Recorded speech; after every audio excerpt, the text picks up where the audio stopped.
Assalamualaikum warahmatullahi wabarakatuh.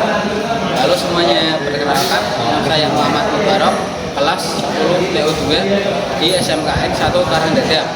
Di sini saya akan menjelaskan jenis-jenis power tool. Di sini saya akan menjelaskan peralatan power tool. Power tool adalah peralatan yang sumber tenaganya tidak dari manusia, tetapi tenaga listrik atau tenaga pneumatik gas. Jadi tenaga listrik dan udara digunakan sebagai power tenaga. Contohnya bor tangan. Bor tangan merupakan mesin bor yang sering digunakan. Sebenarnya bor ini mempunyai beberapa jenis, tetapi yang membedakan hanyalah ukuran mata bornya saja. Ukuran bor tangan mulai dari yang terkecil yaitu 6,5 mm, 10 mm, 13 mm, 16 mm, 23 mm, dan 32 mm.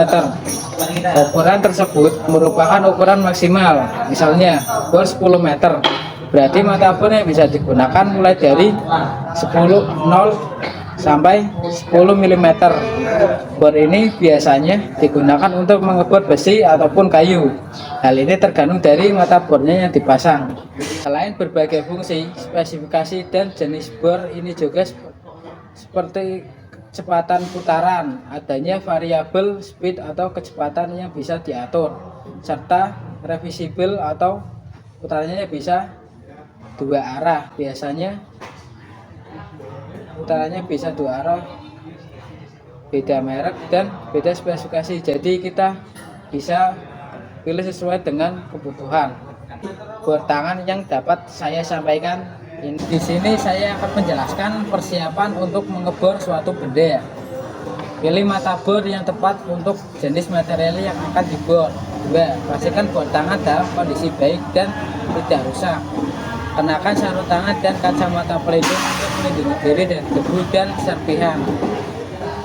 Langkah-langkah untuk mengebor: tentukan titik bor yang ingin dibor dan tandai dengan pensil. Pegang bor tangan dengan benar dengan tangan yang kuat dan stabil.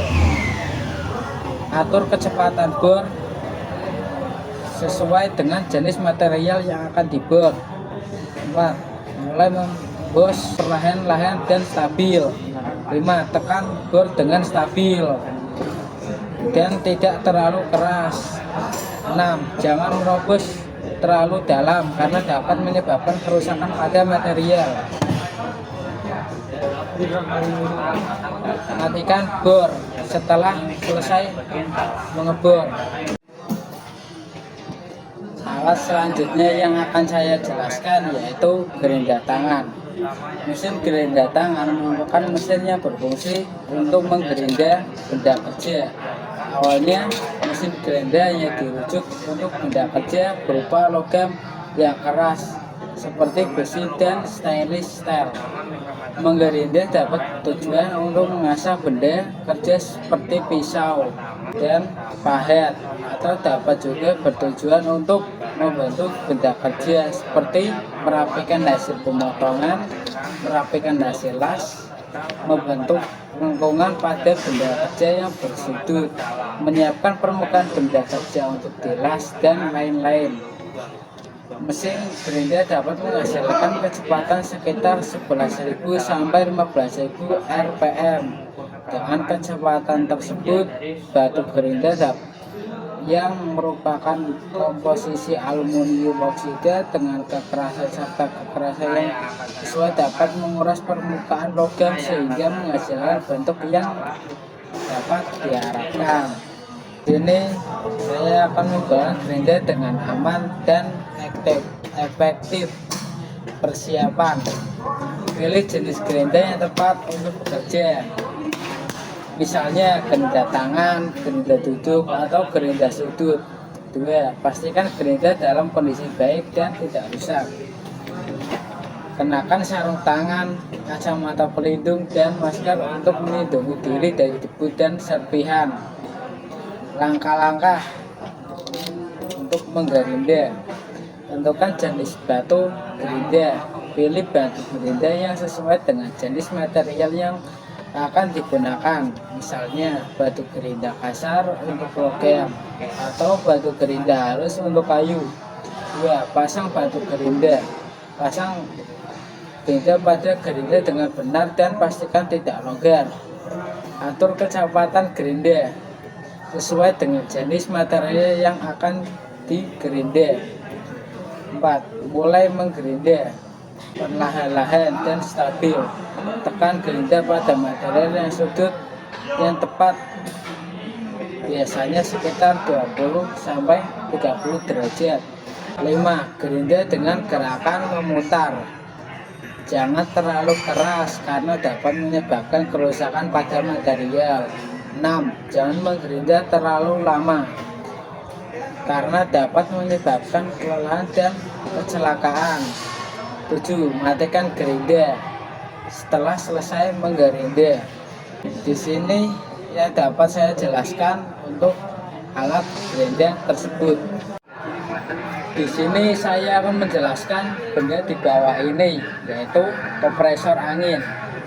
Kompresor angin berfungsi mengambil udara atau gas dari sekitar yang kemudian akan diberi tekanan di dalam tabung, lalu disalurkan kembali sebagai udara tekanan.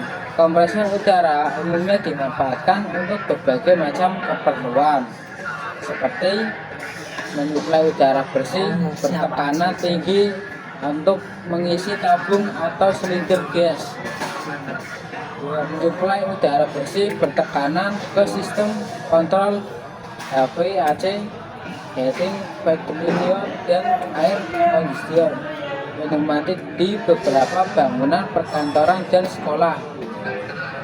3. Menyuplai sejumlah besar udara bertekanan pada peralatan bertenaga udara seperti door, jackhammer.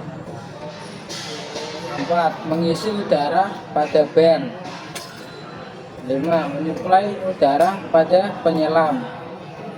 6. Menyuplai udara untuk alat-alat spray atau airbus. 7. Menghasilkan udara bertekanan dengan volume besar untuk memproses industri skala besar seperti keperluan untuk oksigen, gas, minyak bumi, atau sistem juga pada pabrik semen. Dan ada pun jenis-jenis kompresor, yaitu air kompresor mini, air kompresor disc driven, air kompresor blade driven, air kompresor screen. Dan itu saja yang dapat saya sampaikan ke alat kompresor angin. Berikut alat jigsaw yang akan saya jelaskan. Mesin gergaji jigsaw adalah mesin gergaji yang pergerakan mata gergajinya naik turun, biasa digunakan untuk memotong kayu, terutama untuk membentuk potongan yang berlekuk-lekuk. Mata pisau yang tipis membuat mesin potong ini kurang cocok untuk memotong papan tebal karena akan menghasilkan potongan yang kurang rata. Jika memotong triplek tebal dengan bentuk lingkaran oval atau bentuk lekukan lain, maka mesin ini akan sangat membantu. Mesin jigsaw memiliki beberapa jenis pisau atau mata gergaji. Ada yang halus, kasar, dan lain-lain tergantung penggunaan.